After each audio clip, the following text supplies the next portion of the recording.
have a fun article. And by fun article, I'm wondering what is going to be said in this article.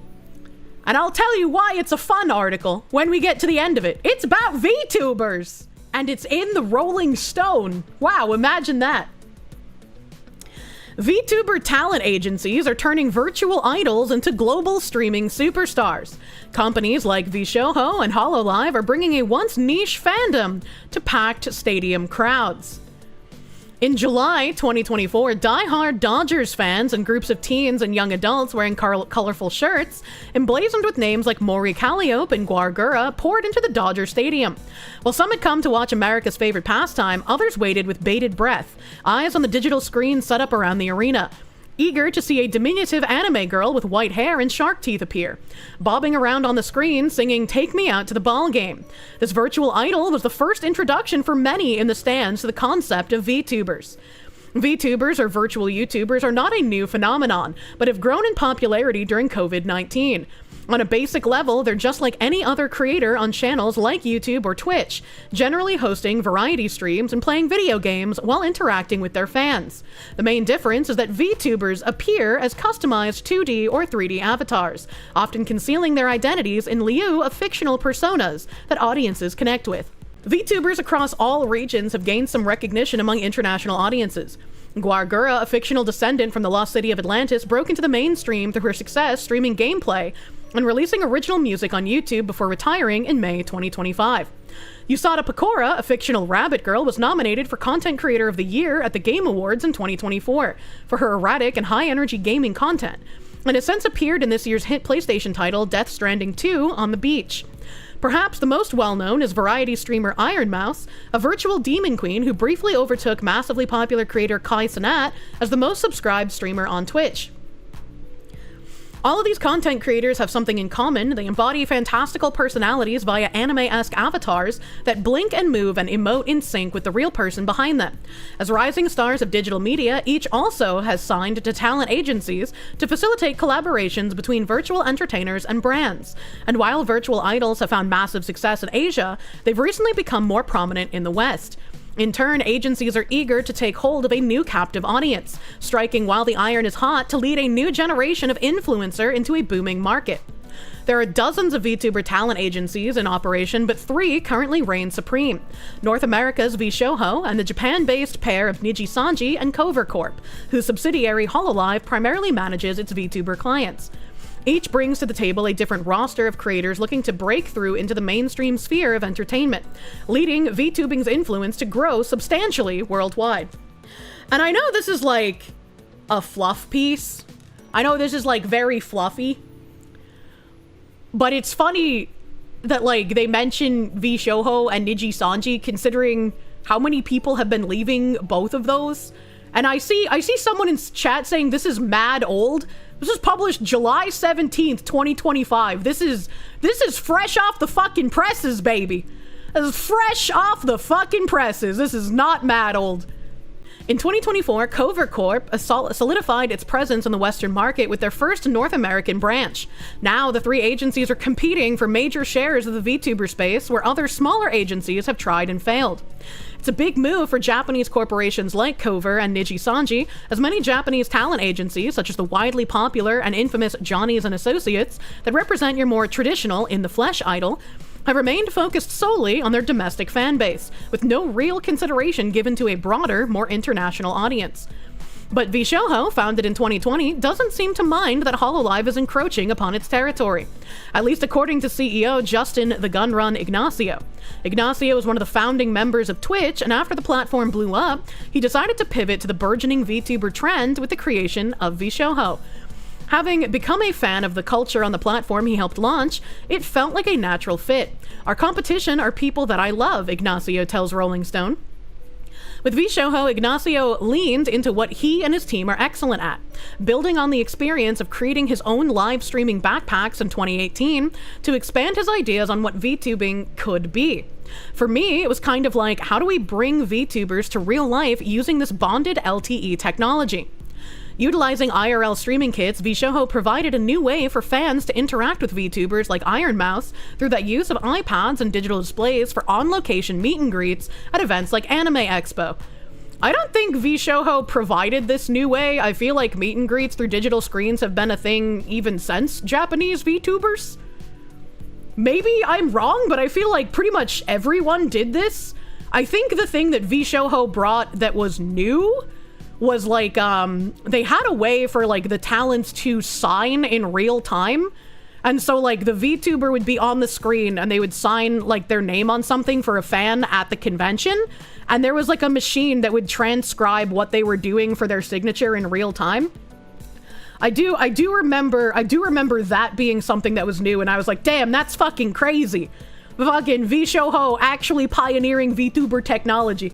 Well, VTubers are entirely virtual creators. The ideas pioneered by Ignacio's agency have allowed them to have an in-person presence at conventions and award shows that mirror what regular creators and online personalities can offer. It's now possible for fans to say they've met Iron Mouse, even if it's just interacting with a tablet on wheels. Ignacio's background in streaming technology has been a boon for Visho, allowing the agency to lean into their core strengths. We know what we're good at, and we know what we want to get better at, and we want to lean into that while making sure our creators, our talents, are able to communicate what success looks like for them. And we are aligned to build that out, Ignacio says. It's a sentiment shared by Visho's direct competition, Covert Corp. Covert Corp, who founded in 2013 by CEO Motoaki Yagu Tanigo, an entrepreneur who'd previously found success in working with Sanrio and the Japanese company Imagineer. It was his first experience in the realm that led him to form Covert Corp in the first place, dipping his toes in the experimental world of VR before founding HoloLive, now the largest Japanese VTuber talent agency in the world.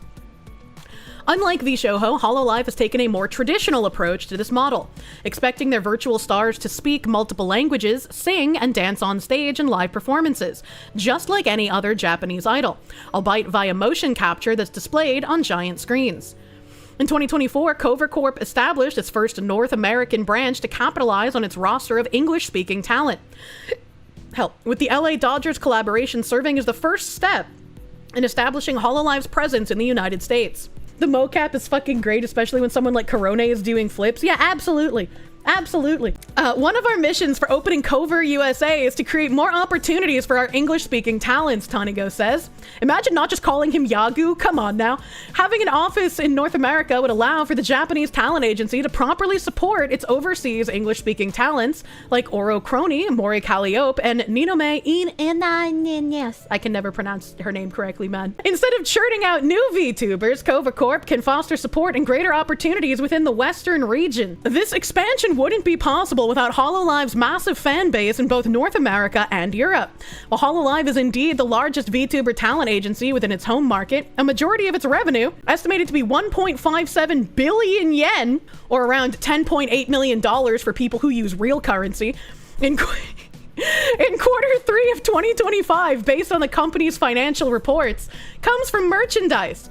Streaming revenue for HoloLive only makes up about 25% of its revenue. The rest comes from merchandise, licensing, promotions, and other types of business components. Having a US branch allows for us to focus on that B2B collaboration and will help bring us into the next stage and will expand our recognition in this market, Tanigo states. Ignacio views HoloLive's North American arrival as a good thing for the industry at large, more or less cementing the mainstream success of VTubers in the entertainment space. It was like you'd see VTubers in more of a Japanese cultural context, and now it's here at this scale, Ignacio says. Like at the Dodgers game or the Game Awards, we're not locked into what people have categorized us as. I love that, and I want us to be a part of that story. While CEOs like Ignacio and Tanigo are happy about the rapid growth of their industry, there's still a ways to go for VTubers breaking into popular culture. Mori Caliop, one of the first generation of creators signed to HoloLive English, a Western-focused subsidiary in HoloLive, feels as though the golden age of VTubers has yet to arrive. I'd give it 5 to 10 years, she says. While the appearance of HoloLive talent at a Los Angeles Dodgers game in 2024 certainly spurred interest in the brand, she thinks it's a good step, but isn't quite enough to kick off mainstream appeal. I love that dress. That's very beautiful. Unless something unprecedented happens, like if one of the top 5 pop stars in America collaborated with a VTuber talent, then I could see a much steeper incline for VTubers to break into the mainstream, Caliop said. As one of HoloLive's most popular talents and the vocalist behind Warner Bros. Suicide Squad anime end credits, her hope is to one day collaborate with artists like Megan Thee Stallion or the Gorillaz. I would not have imagined her to say Megan Thee Stallion. The gorillas make sense, but I mean, that first one caught me off guard. Caliop attributes a lot of her success to Covert Corp, providing support behind the scenes and helping her pursue her dreams as a musician. I'm extremely grateful to Hololive. I feel like I wouldn't be the person I am without them. I feel like my heart is stronger and that my dreams are clearer, Caliop says. And while her production team did broach the idea of her performing at Coachella, Caliop didn't feel like it would be a good fit. Instead, looking for something that more or less aligned with her own interest, pursuing smaller venues like the Hollywood Palladium for her solo concert, Grimoire. However, VTubers are inching closer to what Caliop feels as a significant moment within the industry. With Visho talent Iron Mouse collaborating with musician BB Nos during one of his performances, and the song subsequently released to various streaming platforms some weeks after. As more VTubers begin to cross the continental divide, the industry's future is looking bright. Earlier this month, Hololive followed up with a second collaboration with the Dodgers, which is a good indicator to fans that the momentum is just picking up. What was once a fairly niche form of entertainment now shares the stage at major sporting events, venues like Radio City Music Hall or the Hollywood Palladium, and annual events like the Game Awards. It's official, VTubers have breached containment, and they're coming to some of the biggest screens near you.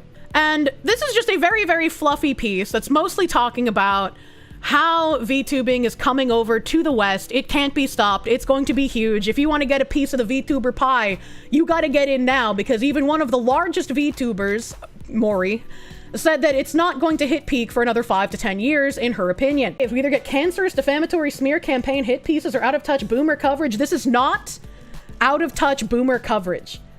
This is how someone like Anna Valens should be writing articles if they want to be subversive in the industry.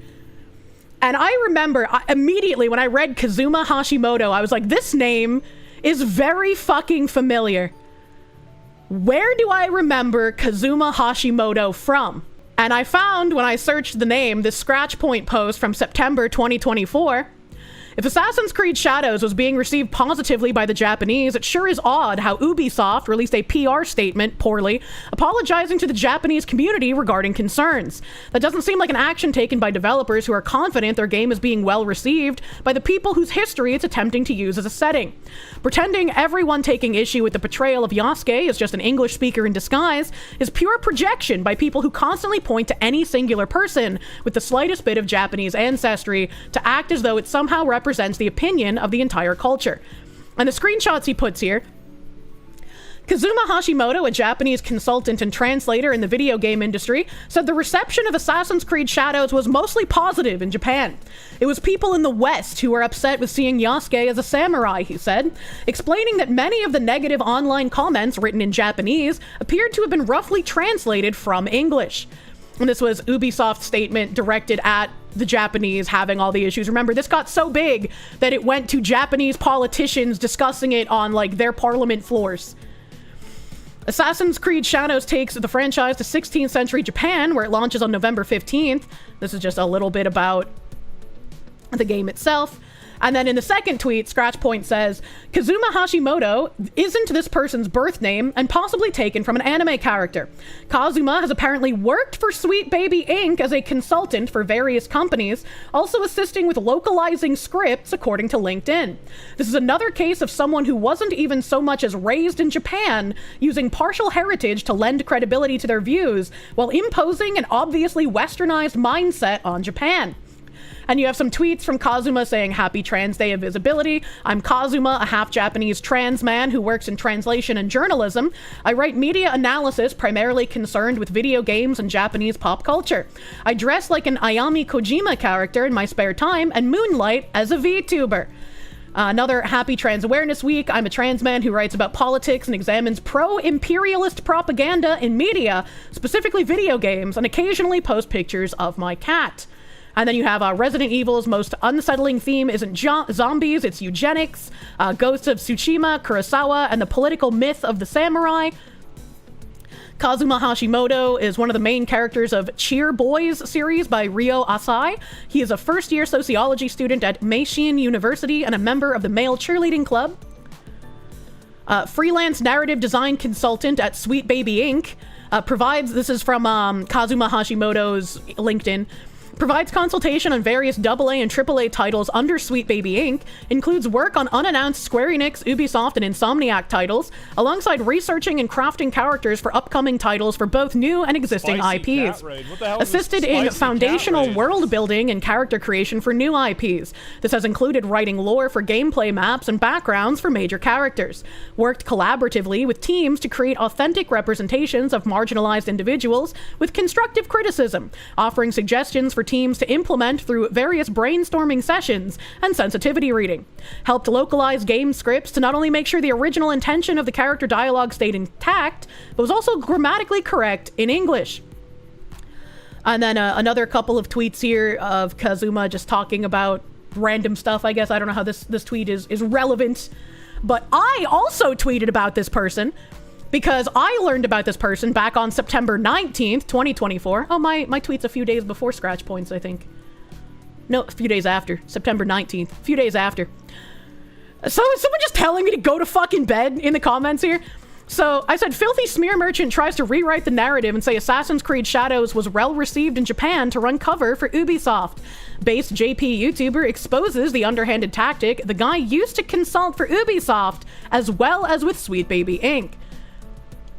And this is a JP YouTuber here that says, I learned from everyone about the Hashimoto Kazuma issue, where New York Times stated that Assassin's Creed Shadows is well received in Japan, and Japanese criticism was translated from English. They're a former Sweet Baby Inc. freelancer, former consultant for Ubisoft and Square Enix, and a freelance writer for Polygon and IGN.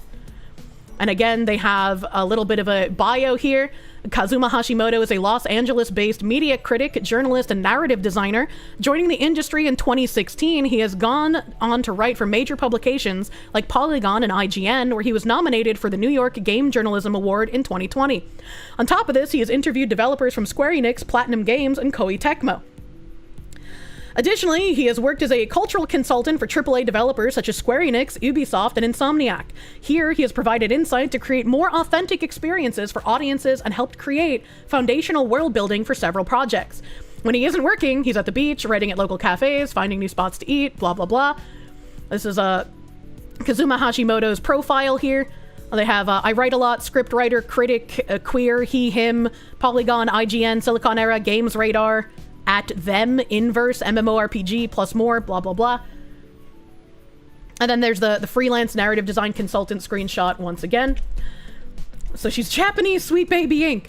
So that's why I said that this article is what, if Anna Valens was smarter, they would have done. Because there's no like ideological pull in here. Kazuma didn't make the article about them, despite them also being a VTuber and will obviously profit off of VTubing becoming bigger in the West, right? So this is a good way to subversively position yourself as someone who knows the industry, knows what they're talking about, and then you can start slipping in your ideological slant later on.